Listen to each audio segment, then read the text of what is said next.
Diocese continues to decline as bishop serves. Sounds like a headline. Diocese continues decline as bishop serves.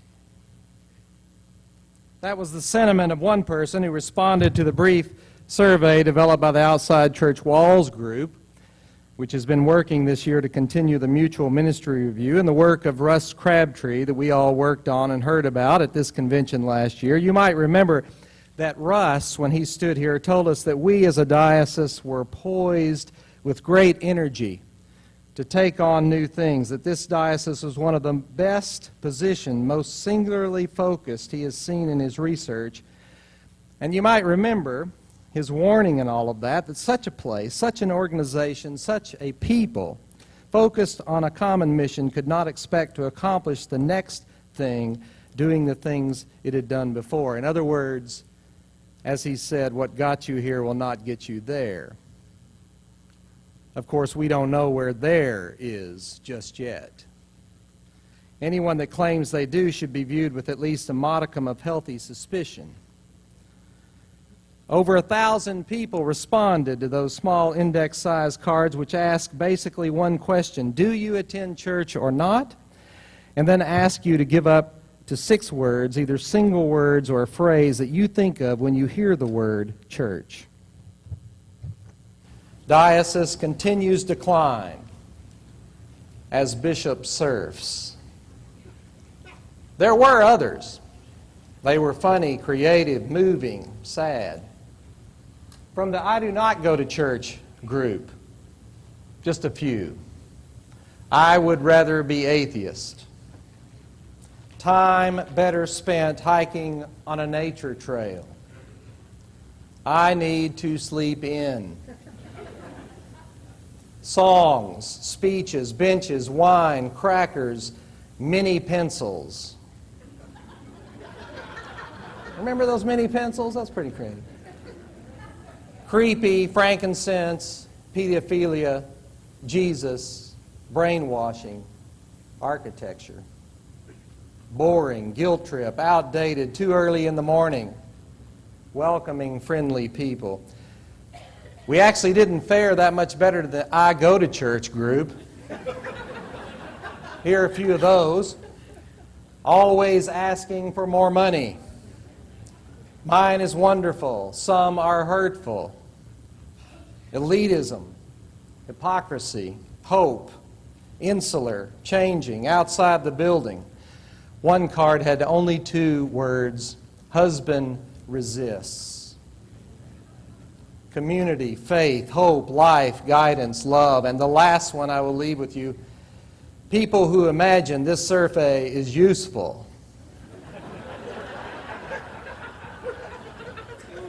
Now, I thought of that quote, which I'll paraphrase a bit here, that says, a lot has been said about the church, some of it complimentary, but most of it accurate.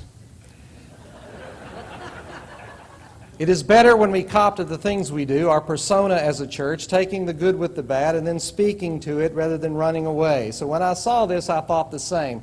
Diocese continues decline as bishop serves. I know I speak for the committee when I thank you for those who took the time and fought to fill these out, to offer your input. Even this one, diocese continues decline as bishop serves. We all know what was hoped for in this reply, this comment, a hope to sting just a bit. Of course, there's a great courage in doing this on an anonymous survey. But you know, sometimes people are smarter than they think, even when they're trying to be smart in other ways. This is one we ought to pay attention to.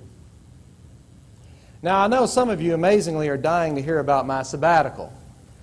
However, I suspect just as many of you could care less. There's not a small number out there asking yourselves, he was on sabbatical? So as much as I envisioned spending some of my time up here today going through that, I kept having a recurring nightmare of the relative who, after a thoroughly stomach-filling, sleep-inducing Thanksgiving meal, pulls out 3 trays of vacation slides and painstakingly goes through each one in tremendous detail, So I'm going to defer. I will say this. I appreciate the sabbatical. I highly recommend it. It taught me much and leaves me more to learn. It gave me time I desperately needed. It taught me more about time and hopefully provided some ways for me to use time differently in this next phase. It shined a refining light on what I've said all along with you, that I would stay in this vocation and office you have called me to for about 12 years, and so we are halfway there. The next 6, I hope, will be focused differently in preparation for more ownership by you and more preparation for a different church and a different leadership in the future. I've told a few and will tell you all now that this sabbatical did all the things I now know it ought to do, make you question and wonder. I learned how tired I was. I had not had so many people telling me what is supposed to be kind of a caring thing, but when it comes in droves, it becomes alarming. When just before I left, people would say, "You look so tired, so worn out." And I told you I wasn't. But I was. I will try to listen more. My dark night of the soul came at about 2 months in when I truly began to think about not coming back to this. And how through prayer and more than anything else, the revelation to me that we, you and I, and this diocese are onto some great things. And also just how much I enjoy being in mission with all of you. In that last week, I was actually chomping at the bit to get back to this. My family could not wait for me to go to work. That was a journey worth every bit of the time and a grace I am very thankful for. I still hope to write more and to share more as venues provide themselves and in places where you are not held hostage to my ruminations. But today, while I have you here, I want to focus more on our life together, our future, and those amazingly profound words, "Diocese continues decline as bishop serfs." Actually, that card itself and many that came from the self-identified church insiders, not the outsiders, mind you, represented one of the old ways we go about things, one of the things that I suspect will not help us all as we move forward. It's a symptom of not only our church life, but the body politic in general. We find blame. We sit in uncertain situations with uncertain outcomes, feeling helpless in many ways, and we begin to cast blame. There is an epidemic of this in our country and definitely in our church, of thinking the leaders are the fixers, that it's their job to fix it. We have lost to a large degree the belief that it takes adept followers as well as leaders working together to overcome our problems. Diocese continues to decline as bishop serfs. It could be a bumper sticker for this mentality. As Kurt Vonnegut once wrote, "True terror is to wake up one morning and discover that your high school class is running the country." Here we are, folks. It's us. Now, we might actually dispute some of what's on that card. Diocese continues decline as bishop serfs. People are constantly saying that the diocese or the church is in decline because they see it only from their local reality, which in it may be happening. But rarely can they cite the evidence of their claim. Well, I'm here to tell you it's there. And for the sake of our discussion today and in the days and months to come, I don't want to have that argument. I want to place this before us as a given. But I would say it a bit differently. The diocese, as we have known it, become accustomed to it, been comforted and or troubled by it, is in decline, is changing, is not matching up with the world that faces us. Whether you believe in that or not, for the sake of my words to you today, I put it out there in this way as a given. The church and this diocese, as we have known it, is in decline. As bishop serfs, and I indeed did serve. I don't do it very well. It's an ugly thing, but I do it. I learned a lot wading out into those waters. There are life lessons in every adventure. I have so much more respect and understanding for surfers, something I had never tried ever until that fateful day in July when I followed all those early 20-year-olds out into the pounding surf. I was the old man. I should say I am the old man. Jimmy Buffett is a song that says, all the girls used to ask me how things are, now they ask me how things were. I got to experience that firsthand. But I want to share that in my 3 weeks on that beach in those classrooms living in the school of the world. Once my vocation was found out, I also had some amazing chances to share our faith and our church to a lot of searching people. I shared with you along the way that we Episcopalians often see evangelism like the person who walks out on the beach and places an aquarium in the sand and then stands around hoping the fish will jump in. Instead, we're going to have to wade out into the water, get wet, cold, beat up by the waves sometimes, be in places doing things we never thought we would do. Where else but at an Episcopal convention would you ask where the chapel is and they will tell you, go through the bar and turn right?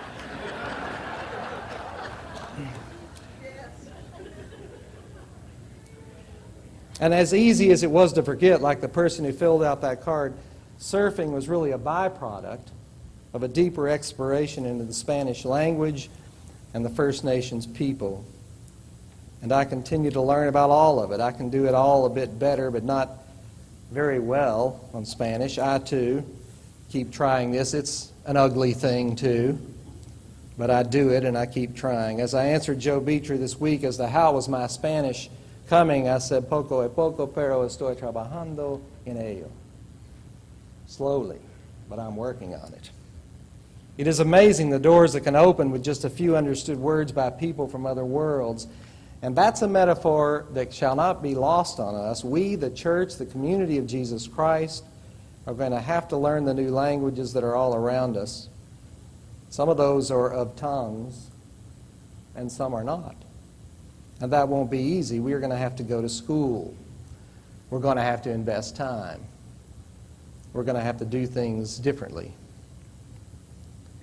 One thing I had to get in check as I began to learn surfing and Spanish was to find out where my anxiety lay and what it was about. Only by getting honest with yourself about that can you begin to break it down and move through it. We have to do that too.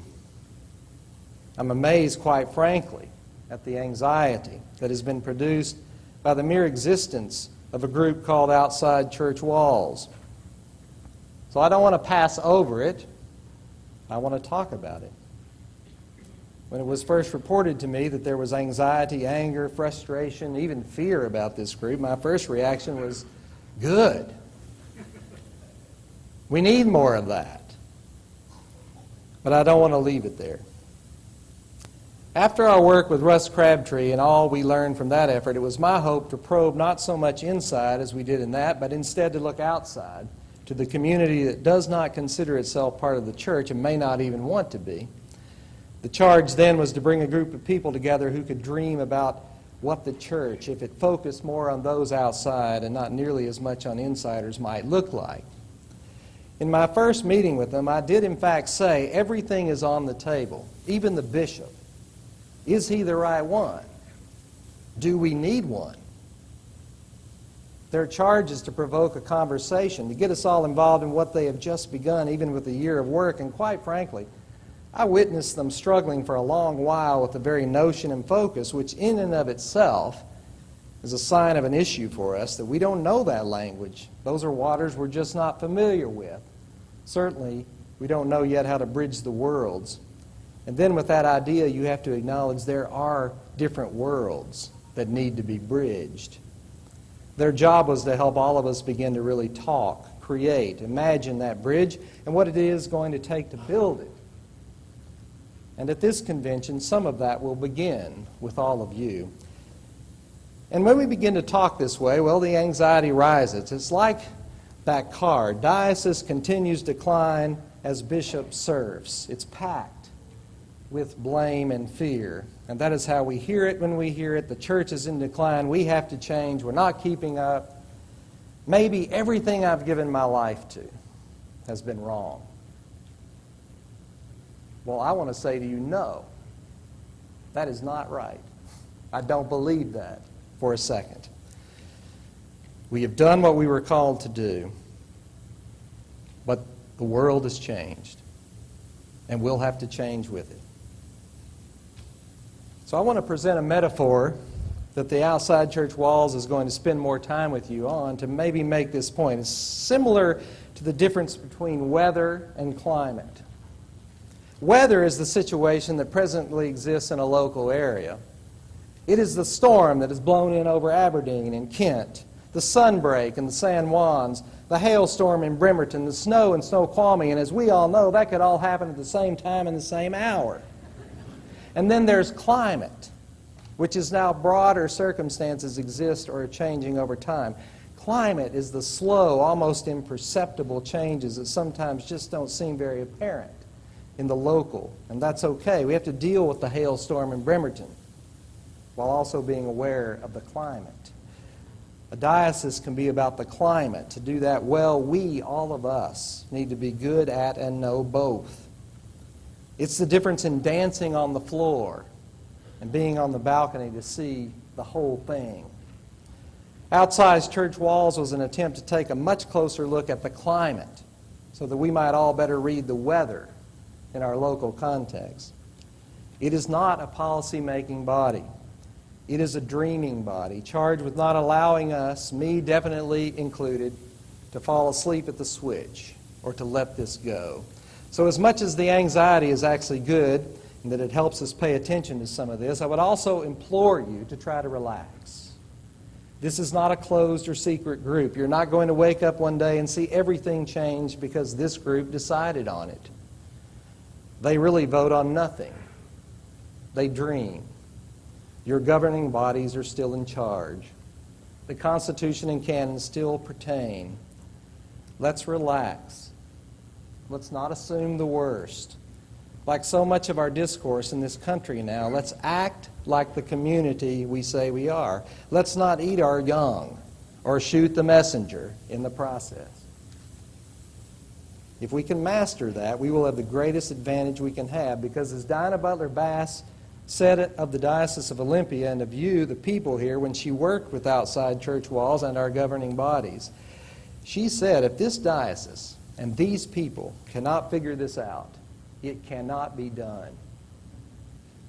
That's a huge compliment and a burden. Diocese continues to climb as bishop serfs. The other thing that bothers me about this, which is there in these 6 words, is this notion we continue to carry, and quite frankly, we do it very well. You can hear it in the words from those inside and outside the church. Diocese continues to decline as bishop serfs gives power to that notion that we are just not supposed to have any fun while we go about following Jesus.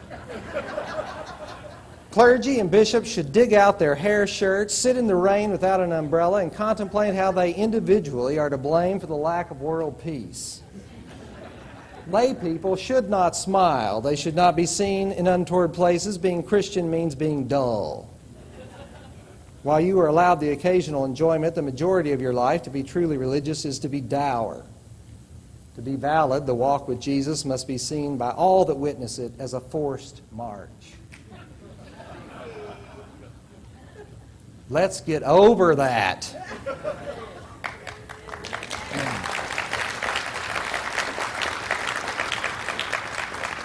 Now, I always seem to try to hit you right between the eyes with reality, but I'm a person of hope that comes with work. I have to say there's no community that can so quickly take hope and turn it into denial than the church. All of our hope may be in Jesus, but even he would say for us to simply stand by and wait for something to happen, to sit with the assurance that all the gravity and power following Jesus Christ that we might have within us will just be miraculously taken in by any passerby, and thus they will flood inside our doors, is ridiculous. We are too much operating in the mode of, as one blogger put it, when he said to his church, we're going out of the welcoming business. Welcoming has killed us. Welcoming is a scourge on the church. Because when you say welcome, you are implying you're going to sit here with the doors open and wait till people show up. No, we're going to become an inviting church, because inviting connotes you're going to go out those doors and bring people here. We're going to stop being a welcoming church.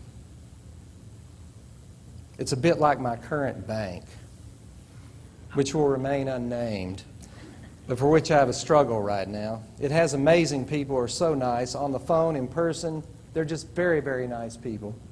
They have a slogan printed on everything about being the greatest bank ever. And it's almost offensive because it's so untrue. Experience eventually wins. We can sit in hope and let it become denial when we disavow the work and the attention we have to give to that hope. So I have hope, that kind of hope. And I know you do too. Because I see it everywhere, and I'm inspired by you everywhere, in awe even. In the dark night, what brought me back was that. Visions of your faces. Visions of what you're doing. Diocese continues to decline as Bishop serfs is not our bumper sticker, at least not the way it was meant by this writer. I bring it up so that we might know it a bit is in all of us, but we can't let it win. This is what I see. The diocese as we know it continues to decline. As Holy Cross Redmond is working with Eric Fritch's Chinook Farms, an organic farmer from St. John's, Snohomish, to lease land for their food bank farm ministry. They are about to have grown and given out 100,000 pounds of food in that effort.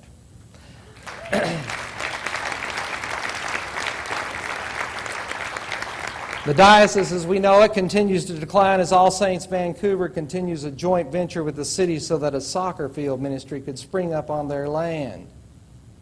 And they figured out how to welcome the people that came on their land into their church by asking one question: how can we utilize this land for the gospel, proclaiming the word in our community? The diocese, as we know it, continues to decline as young adult pub theology, meeting in bars, are popping up all over this diocese. You need to invite me more.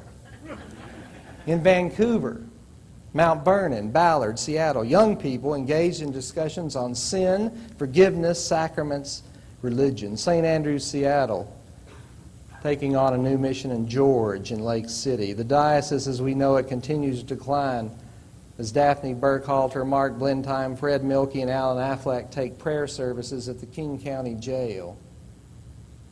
The diocese, as we know it, continues to decline as St. James Family Center in Catalamet, through among the smallest of our congregations, transforms the landscape of their economically distressed but joyously positive town through the St. James Family Center, which is a perfect example of joint work by people in a diocese. Funds from you, work from them, to give to people in a place that would not have it, health care and schools.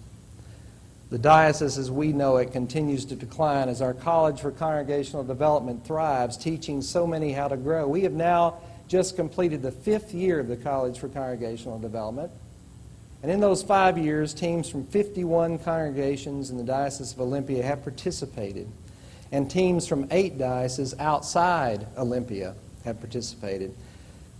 Beginning 3 years ago, other dioceses in the U.S. and in Canada began to draw on these materials and designs developed for the college and have launched their own programs. Alabama, Mississippi, East Tennessee, Upper South Carolina, Arkansas, East Carolina, New Westminster, Spokane, Edmonton, and it all started here.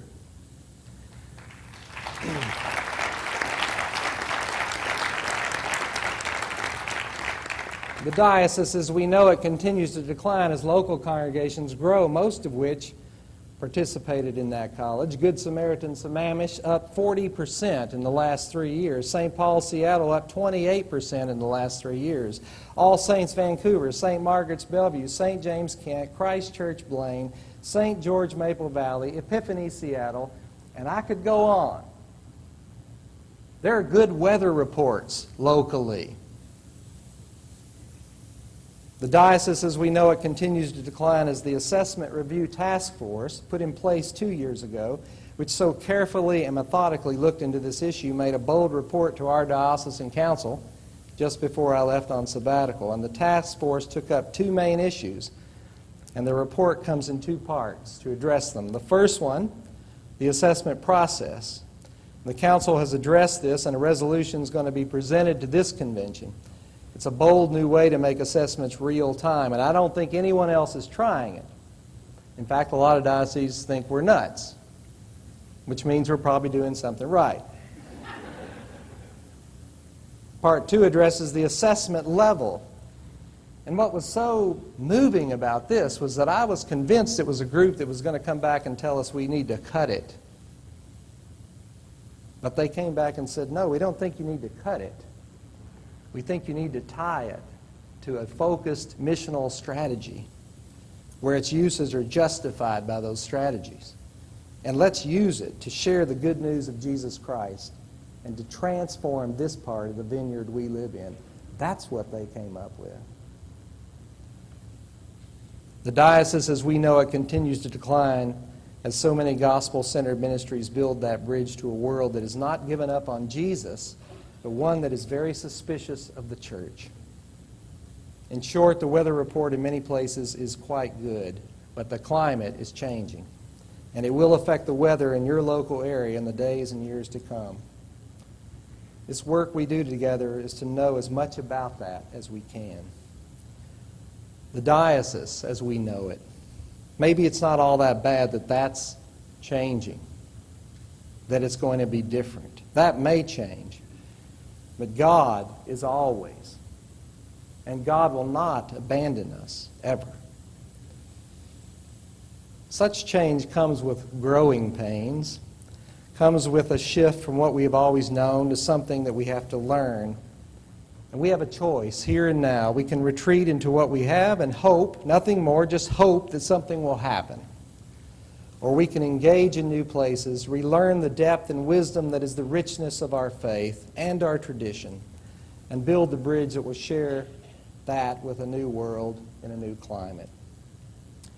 If we continue to do that, we will become that living word for each other and for our neighbors, living the Eucharist, living our baptism, proclaiming the word so that all might see Jesus.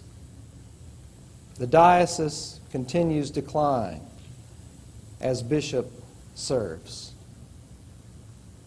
It is true. And I stand before you today reporting for duty, making no apologies for it.